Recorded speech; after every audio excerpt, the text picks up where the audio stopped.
నేటి పునీతులు పునీత షర్బేలు మక్లాపు మరియు క్రీస్తినమ్మ.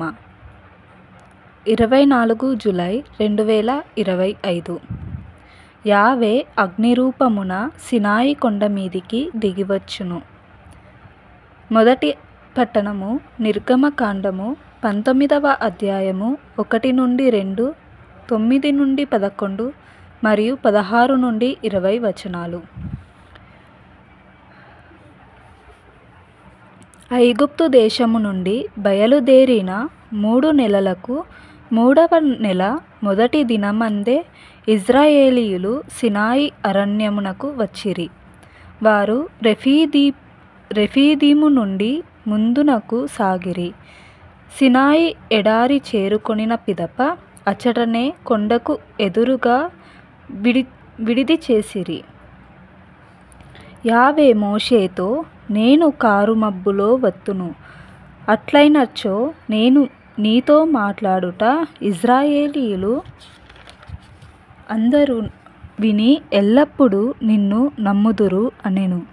మోషే ప్రజల మాటలను యావేకు తెలిపెను. యావే మోషేతో, నీవు ఇజ్రాయేలీయుల కడకు వెళ్ళి నేడు రేపు వారిని శుద్ధపరచుము. వారు వారి దుస్తువులను ఉతుక్కొనవలెను. 3వ నాటికి అందరూ సిద్ధముగా ఉండవలెను.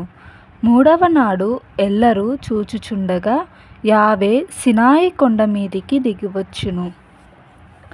3వ నాడు ప్రొద్దు పొడవగానే కొండ మీద ఉరిమెను, మెరుపులు మెరిసెను, కారుమబ్బులు క్రమ్మెను, పెద్ద నాదముతో కొమ్ముబూర మ్రోగెను.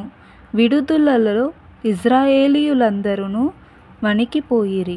అప్పుడు మోషే దేవుణ్ణి కలుసుకొనుటకు ఇజ్రాయేలీయులను విడుదల నుండి కొనిపోయెను. వారందరూ కొండ అంచున నిలబడిరి. యావే అగ్నిరూపమున సినాయి కొండ మీదికి దిగివచ్చుటచే దానిని పొగ చుట్టుముట్టెను. కొలిమి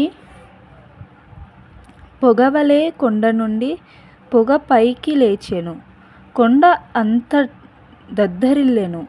కొమ్ముబూర మ్రోత ఉన్న కొలది పెద్దదయ్యెను. మోషే మాట్లాడెను. దేవుడు అతనికి ఉరుములతో జవాబు చెప్పెను. యావే పర్వత శిఖరము మీదికి దిగివచ్చెను. ఆయన మోషేను కొండ కొమ్మునకు రమ్మనెను. మోషే కొండ మీదికి ఎక్కిపోయెను. ఇది ప్రభువు వాక్కు.